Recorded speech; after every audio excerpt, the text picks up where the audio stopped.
Nih, tuh kelihatan semua coy. Anak kelompok makan. Udah. Udah ya, udah. Kelihatan kok, kelihatan.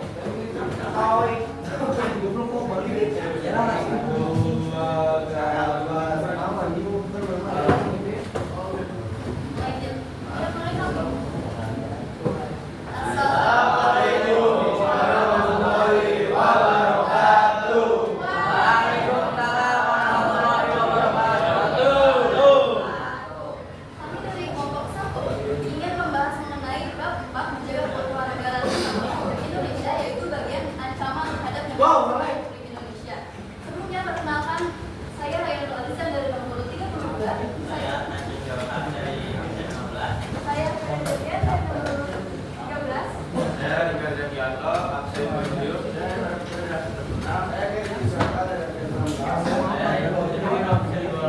Saya Wahyu Prasetyo, absen 6.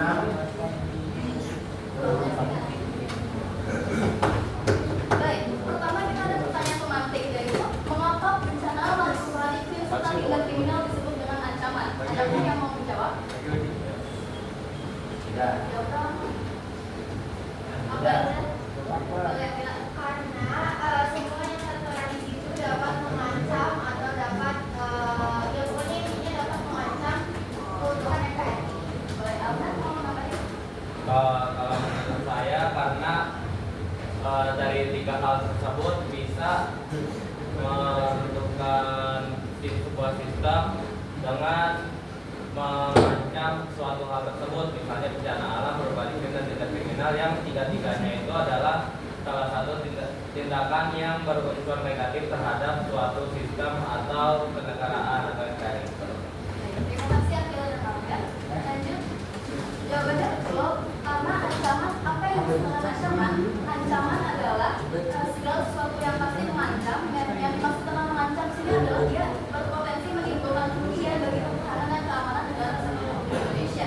Jadi segala upaya, usaha, serta tindakan yang menimbulkan kerugian atau dapat merusak keberlangsungan hidup serta kualitas hidup masyarakat disebut dengan ancaman. Ancaman sendiri diklasifikasikan kembali menjadi 4, yaitu ancaman berdasarkan jenisnya, sifatnya, sumbernya, dan bentuknya. Yang pertama adalah ancaman berdasarkan jenisnya. Di sini kita melihat ancaman dari bagaimana cara ancaman tersebut dilakukan. Jadi bagi lagi menjadi 3, yaitu ancaman militer atau bersenjata. Yang kedua adalah ancaman non militer atau militer, yaitu berbentuk sebagai ideologi, propaganda, ataupun pemahaman-pemahaman lainnya. Dan yang ketiga adalah hibrida, yaitu penggabungan antara ancaman militer dan non militer ini. Yang kedua ada berdasarkan sumbernya. Berdasarkan sumbernya ini kita melihat bagaimana dan atau siapa pihak apa yang menimbulkan ancaman tersebut. Dibagi lagi menjadi 2, yaitu faktor internal dan eksternal. Yang ketiga adalah berdasarkan sifatnya. Dalam klasifikasi ini kita melihat ancaman dari bagaimana cara penyebarannya serta bagaimana itu berdampak bagi masyarakat. Dibagi lagi menjadi 2, yaitu nyata serta belum nyata atau masih potensial. Yang terakhir adalah berdasarkan bentuknya. Dalam klasifikasi ini kita melihat ancaman sebagai segala bentuk ancaman sebagai apa ya, satu hal yang kita melihat dari bagaimana wujud senakannya, lalu bagaimana dia berdampak bagi masyarakat dan lain sebagainya. Baik, yang pertama adalah berdasarkan jenisnya yang akan dijelaskan oleh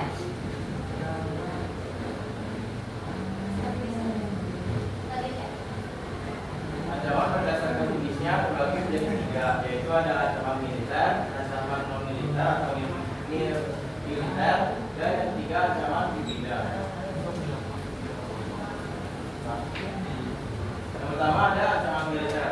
Ancaman militer merupakan ancaman yang dilakukan oleh sekelompok orang bersenjata secara terorganisir yang dapat mengancam kedaulatan negara ataupun keselamatan warga negara.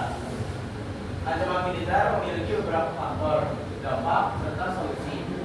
Faktornya yang pertama yaitu perebutan wilayah atau sumber daya alam. Indonesia memiliki wilayah yang sangat luas dan sumber daya alam yang sangat melimpah. Hal ini bisa memicu terjadinya konflik oleh negara asing. Apalagi jika Indonesia melakukan perlawanan senjata, maka dapat menimbulkan konflik antar negara. Kemudian yang kedua ada perbedaan ideologi atau kepentingan politik. Misalnya ada negara yang ingin memaksakan ideologi mereka ke Indonesia, atau pada negara Indonesia yang menolak ideologi Pancasila. Ini bisa menimbulkan konflik bersenjata. Kemudian yang ketiga ada lemahnya pertahanan dan keamanan nasional. Jika keamanan Indonesia tidak kuat, maka negara-negara lain dengan mudah dapat menginvasi atau melakukan serangan militer ke Indonesia. Yang keempat, adanya kelompok separatis bersenjata dalam negeri. Gerakan separatis yang ingin memisahkan diri dari NKRI juga bisa mengganggu kedaulatan wilayah Indonesia. Yang kelima, campur tangan asing dalam politik dan kebijakan nasional. Kemudian dampaknya yaitu kedaulatan dan keamanan negara terancam. Peristiwa-peristiwa seperti pemberontakan, serangan senjata ataupun teroris bisa mengancam kedaulatan wilayah negara serta kekuasaan pemerintah yang sah. Kemudian yang kedua, negara mengalami kerugian dan instabilitas nasional. Imbas dari teroris, serangan bersenjata atau pemberontakan bisa berdampak ke ekonomi seperti kerusakan fasilitas, terus korban jiwa dan lain sebagainya yang bisa berdampak ke instabilitas nasional. Kemudian solusinya yang pertama memperkuat sistem pertahanan dan keamanan nasional. Yang kedua, menjalin kerjasama pertahanan internasional. Yang ketiga, meningkatnya latihan militer. Yang keempat, menjaga netralitas dan politik luar negeri bebas aktif. Dan yang terakhir, meningkatkan rasa cinta tanah air dan bela negara. Selanjutnya ada ancaman militer atau ancaman militer. Ancaman ini adalah ancaman yang berasal dari faktor-faktor militer, seperti ideologi, terus ekonomi, politik, sosial, lingkungan, dan lain-lain. Pertama ada ancaman militer dan ideologi. Ini bagi menjadi tiga, ada radikalisme, ekstremisme, dan intoleransi. Yang pertama kita radikalisme. Radikalisme adalah sikap atau paham yang menurut perubahan besar secara cepat dan berdasar. Perubahan cepat secara berdasar itu artinya perubahan yang dilakukan tidak hanya dari luar tapi sampai ke akar-akarnya. Radikalisme juga berasal dari bahasa Latin artinya radix, yaitu artinya akar. Jadi ini tuh menuntut perubahan dari akar-akarnya. Misalnya ada suatu kelompok yang menginginkan mengganti ideologi Pancasila dengan ideologi lain seperti liberalisme atau komunisme. Nah, itu termasuk radikalisme karena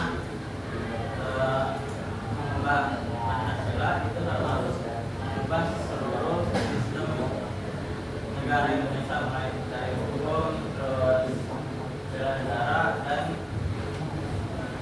undang-undang yang ada.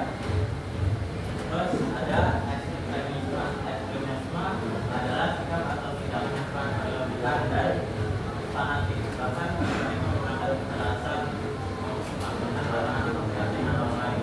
Nah, ekstremisme ini lebih bahaya dari radikalisme karena seringkali ekstremisme ini menghalalkan segala cara untuk mencapai tujuan atau pandangannya.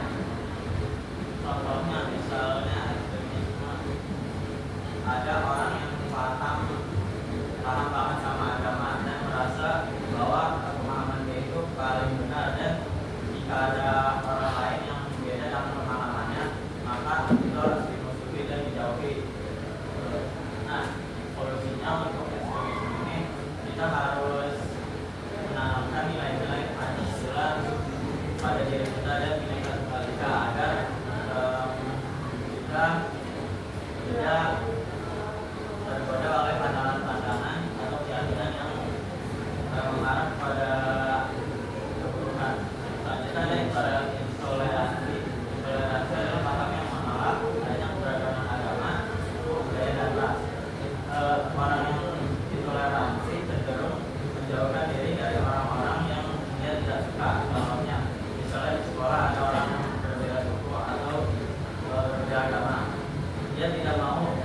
berbarang dengannya dan tidak mau ngobrol. Nah, itu termasuk intoleransi. Solusinya agar kita tidak intoleransi itu kita bisa sama kayak tadi memahami nilai-nilai Pancasila, yaitu yang pertama ketuhanan Maha Esa. Ini kan ketuhanan Maha Esa sudah dijelaskan untuk kita sebagai manusia menghargai manusia yang lain yang berbeda-beda. Meskipun dari itu kita tidak pernah selanjutnya ada ancaman militer di bidang politik. Bidang politik itu ada 3: korupsi, dan nepotisme, atau yang biasa kita sebut KKN. KKN adalah praktik-praktik yang melanggar hukum yang bertujuan untuk menguntungkan kepentingan pribadi dan kepentingan umum. Yang pertama ada korupsi. Korupsi itu adalah menyalahgunakan wewenang untuk kepentingan pribadi. Yang kedua korupsi itu adalah kerjasama rahasia dan melawan hukum antara penyelenggara untuk merugikan orang lain. Nepotisme itu menguntungkan keluarga atau kerabat di atas kompetensi. Nah, contohnya kalau korupsi itu misalnya pejabat yang menggunakan uang rakyat yang pribadi. Terus korupsi contohnya misalnya hakim dengan pengacara bekerja sama untuk meringankan hukuman terdakwa. Habis itu nepotisme contohnya ada pejabat yang mengangkat saudaranya atau kerabatnya sebagai pegawai meskipun dia tidak memiliki syarat.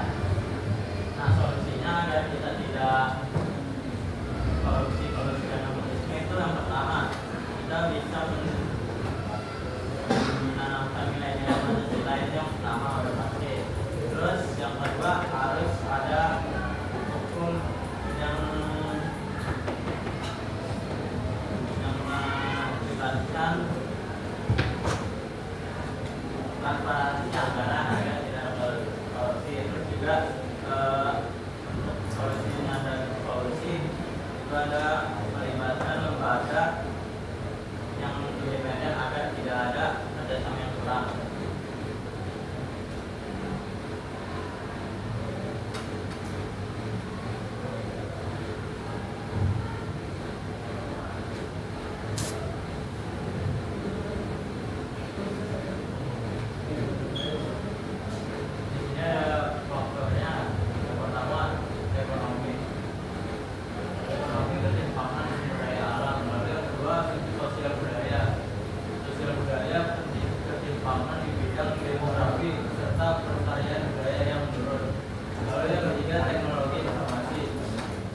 Maraknya penyebaran hoaks serta rawan keamanan siber. Lalu yang keempat pendidikan, kualitas pendidikan yang tidak merata. Lalu yang kelima lingkungan, kerusakan alam akibat penerbangan hutan, pencemaran dan bencana alam. Lalu ada dampaknya, pertama ekonomi, tingkatnya kemiskinan dan pengangguran. Lalu ada sosial budaya, konflik sosial, menurunnya rasa persatuan dan pudarnya nilai-nilai budaya bangsa. Lalu yang ketiga ada teknologi informasi, disinformasi, perpecahan serta meningkatnya potensi invasi. Lalu di sini ada pendidikan, rendahnya sumber daya manusia dan meningkatnya pengangguran. Lalu yang terakhir lingkungan, banjir, tanah, longsor, polusi dan krisis sumber daya alam. Lalu di sini ada solusinya. Yang pertama ekonominya adalah ekonomi pemerataan, pembangunan dan meningkatkan lapangan kerja. Lalu ada sosial budayanya, menumbuhkan toleransi, memperkuat nilai-nilai Pancasila. Lalu ada teknologi informasinya, edukasi, literasi digital dan penegakan hukum ITE. Lalu ada pendidikan, pemerataan, fasilitas pendidikan. Lalu lingkungan, reboisasi serta meningkatkan kesadaran terhadap kebersihan lingkungan.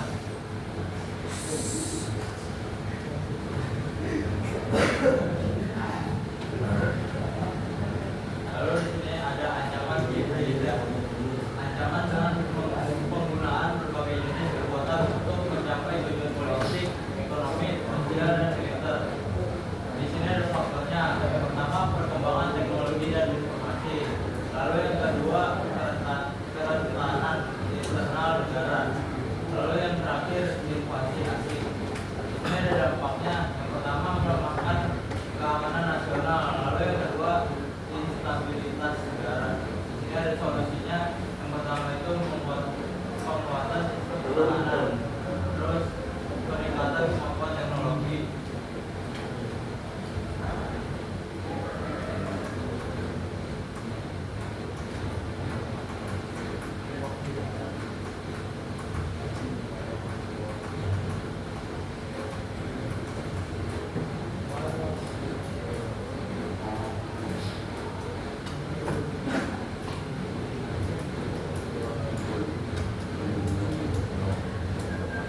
wilayah eksternal yaitu berasal dari luar negeri, yaitu seperti persaingan atau perselisihan negara, lemahnya posisi diplomasi atau pertahanan nasional, intervensi asing dalam politik dan kebijakan nasional, serta penyebaran ideologi dan budaya asing yang bertentangan dengan Pancasila. Untuk dampaknya, internal berdampak pada disintegrasi bangsa atau perpecahan bangsa. Yang kedua adalah munculnya gerakan separatis atau pemberontakan, lalu menurunnya stabilitas politik, ekonomi, dan sosial, serta merosotnya moral dan semangat nasionalisme. Solusi yang dapat kita lakukan untuk mengantisipasi dampak ini adalah menanamkan nilai-nilai Pancasila dan wawasan kebangsaan, menegakkan hukum secara tegas dan adil, serta meningkatkan kesejahteraan dan pemerataan pembangunan.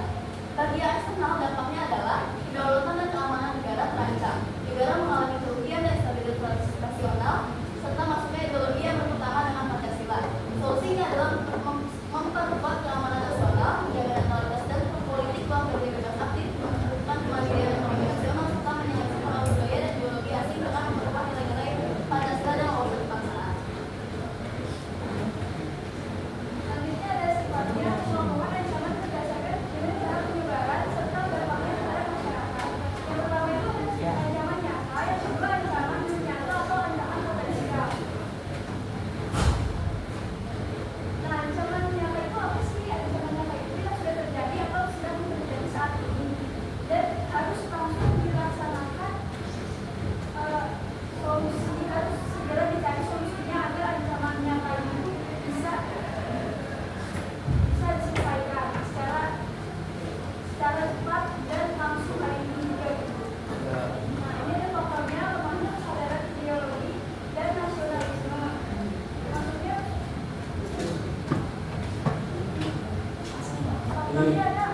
terorisme, spionisme, radikalisme, dan lagi pemberontakan yang akan dijelaskan oleh saya, Nadir Terorinta.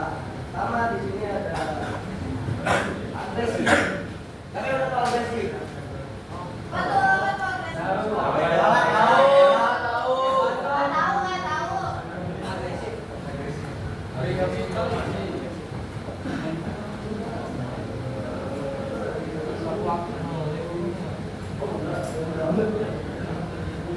agresi merupakan suatu penyerangan antara negara lain yang bertujuan untuk mengambil sumber daya alam atau merebut suatu wilayah negara tersebut. Terus di sini ada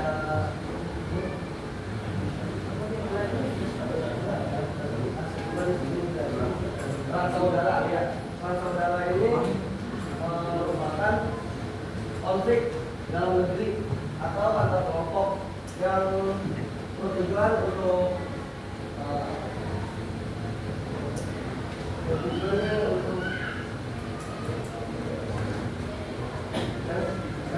untuk memperoleh kekuasaan, mengubah pemerintah atau memisahkan diri dari negara.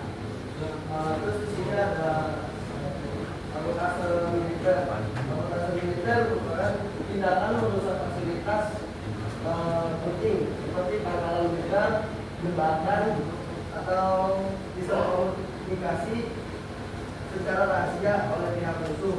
Juga untuk melemahkan kekuatan militer atau pertahanan lawan. Itu ada pelanggaran wilayah. Pelanggaran wilayah itu suatu tindakan yang memasuki wilayah negara lain melewati laut, darat ataupun udara. Jadi memasuki wilayah negara lain tanpa adanya izin ASA. Dan itu maksudnya yang akan dilakukan itu ada dia itu akan ditahan, ada penghukum. Lalu ada terorisme ini satu untuk ancaman kekerasan yang untuk menakut-nakuti Islam yang bertujuan untuk mencapai tujuan yang inginkan misalnya mengambil wilayah ataupun daerah. Lalu ada pemberontakan ini satu tindakan melakukan misalnya contoh sederhana itu kayak jadi membuat suatu perjanjian yaitu tidak setuju dengan saya maka menolaknya. Kalau untuk radikalisme itu sudah dijelasin di slide sebelumnya ya.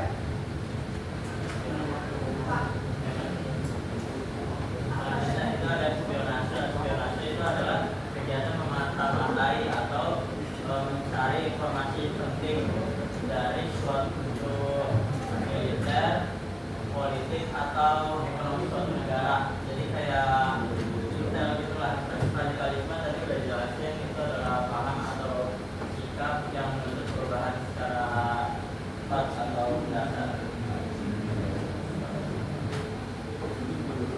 Dan itu ada bencana alam. Salah satu contohnya itu ada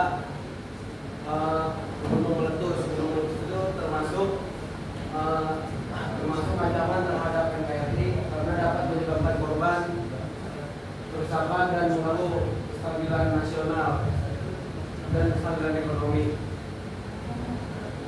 Dan selanjutnya itu ada perubahan iklim. Perubahan iklim termasuk ancaman terhadap NKRI karena dapat menyebabkan bencana alam, merusak lingkungan, mengganggu pertanian dan ekonomi serta mengancam kesejahteraan rakyat dan pertahanan nasional.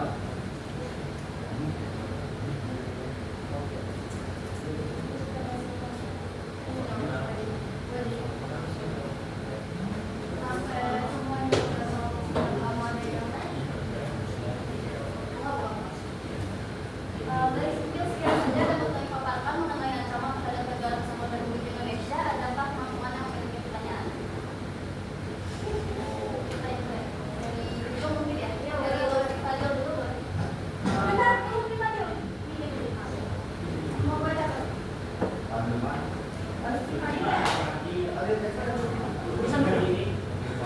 Enggak, terserah boleh.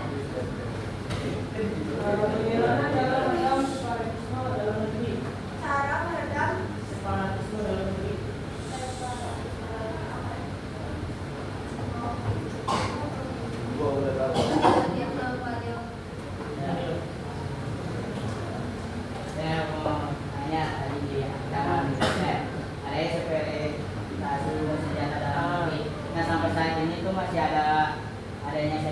bersenjata dalam negeri di Indonesia, yaitu di Papua.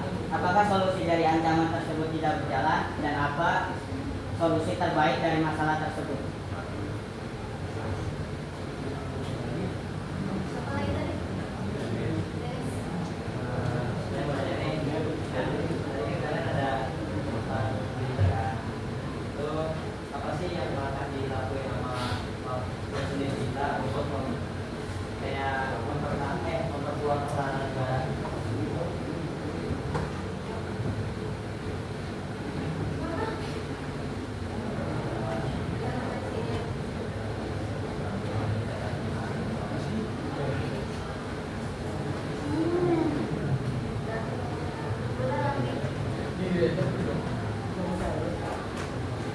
Jadi kenapa pemerataan bangunan menjadi solusi untuk meredakan ancaman? Juga apa itu represif dan kuratif? Jelasin itu. Terus juga pas tadi yang terakhir nih, tadi Kenny ngejelasin agresi. Berarti apakah agresi itu kata lain dari menjajah? Ya. Nah itu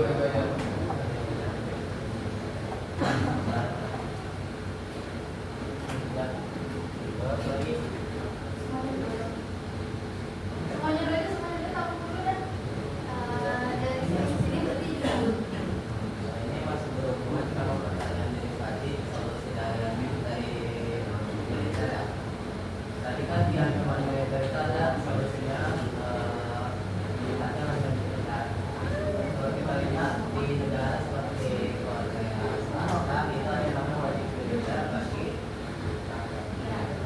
apa-apa wajib militer ini cocok atau enggak sangat ya dibutuhkan untuk Indonesia. Kalau setiap individu berperan dalam menjaga NKRI, menurut kalian kesalahan apa sih yang paling sering dilakukan masyarakat sehingga ancaman-ancaman itu bisa masuk ke dalam NKRI? Kalau setiap individu berperan dalam menjaga NKRI, menurut kalian kesalahan apa sih yang sering dilakukan masyarakat sehingga ancaman mudah masuk ke dalam NKRI?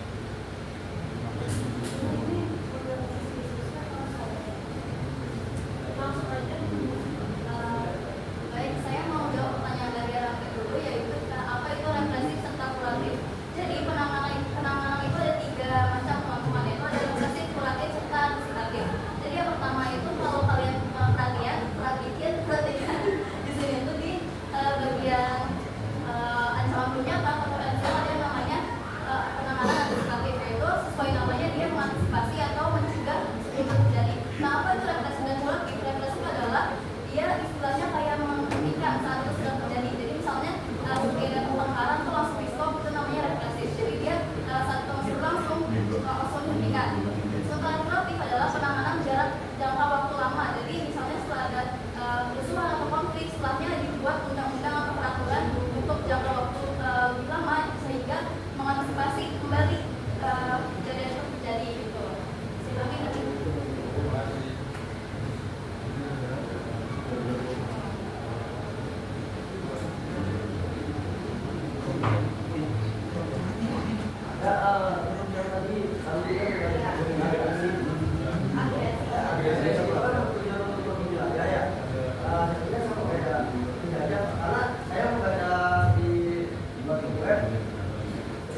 Contohnya itu ada Belanda menyerang Indonesia dan itu kan termasuk penjajah ya,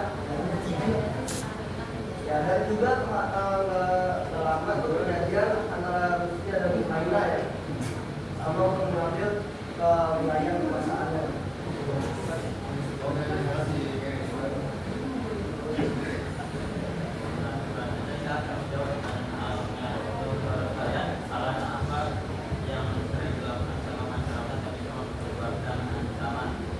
Menurut saya sering dilakukan masyarakat itu yang pertama ada membuang sampah sembarangan, karena membuang sampah sembarangan itu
7th lesson. Ini menurut saya boleh juga.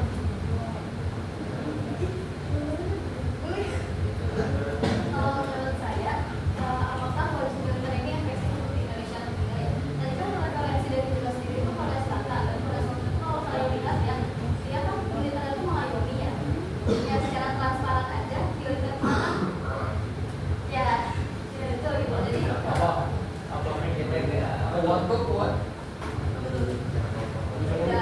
tidak apa ya? Menurut saya masih pelaksanaan dari militer itu masih tidak sesuai dengan apa ya? Perannya gitu ya untuk masyarakat ini menjaga masyarakat dan sebagainya. Walaupun ada kewajiban dan walaupun ada apa ya? Walaupun militer ini kuat, apabila militer ini tidak melaksanakan perannya, jadi itu efektif.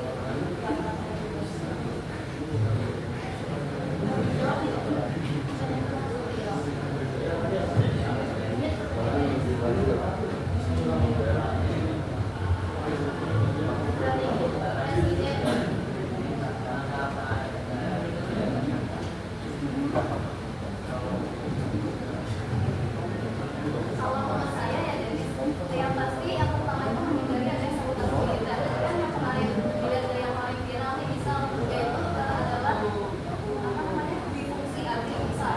Nah itu difungsi itu menyebabkan ABRI ini istilahnya kayak tidak fokus untuk satu perannya yaitu untuk melindungi negara. Jadi mungkin salah satu cara atau strategi presiden adalah tidak mengacak-acak undang-undang dan membiarkan ABRI itu melaksanakan fungsinya sebagaimana itu. Jadi itu salah satunya. Dan yang kedua adalah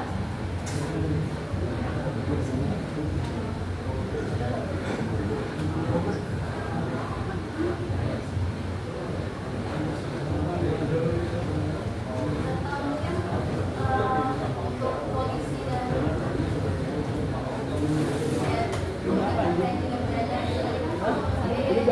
yang saya lihat tadi ABRI sama Polri ini kan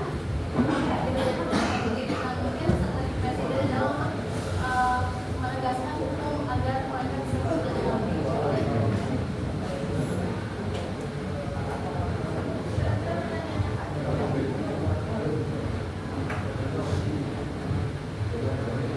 Dari sini juga ada yang menjawab.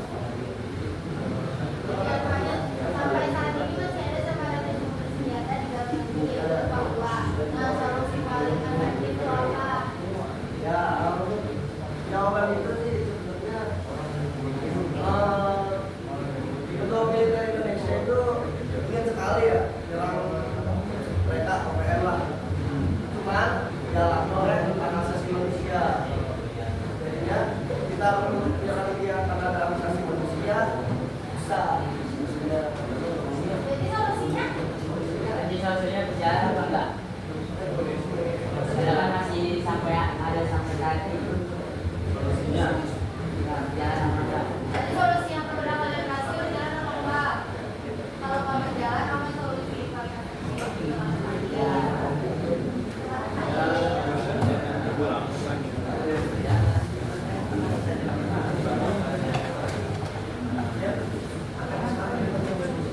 Teman-teman ada yang mau jawab punya Fadil nggak? Sekalian mungkin menikmati jawaban dari pertanyaannya. Mungkin ada yang belum. Jadi apa yang dapat dilakukan untuk mengantisipasi serta solusi dari gerakan separatisme bersenjata yang sekarang terjadi di Papua? Mungkin ada yang mau jawab? Ya untuk situasi yang ada di Papua sekarang masih sekarang itu belum ada solusinya, bahkan belum ada. Kalau ada solusinya itu perang udah berhenti apa sekarang? Kalau di Indonesia mati, sekarang ya masih perang berarti belum ada solusi. Mau kita damai juga, nah orang kayak gitu susah deh. Ya, saran solusi yang baik gimana? Saran solusi yang baik. Belum ada solusi yang baik. Kita mau nyatakan perang,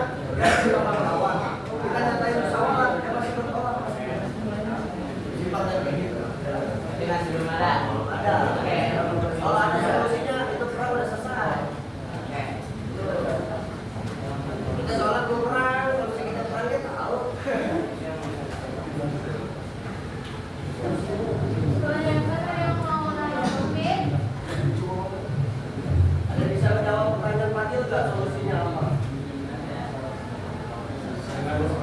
Ya, karena kita juga nggak tahu ya kan. Coba ya solusinya. Jadi kalau perang tadi separamisme ya. Ya.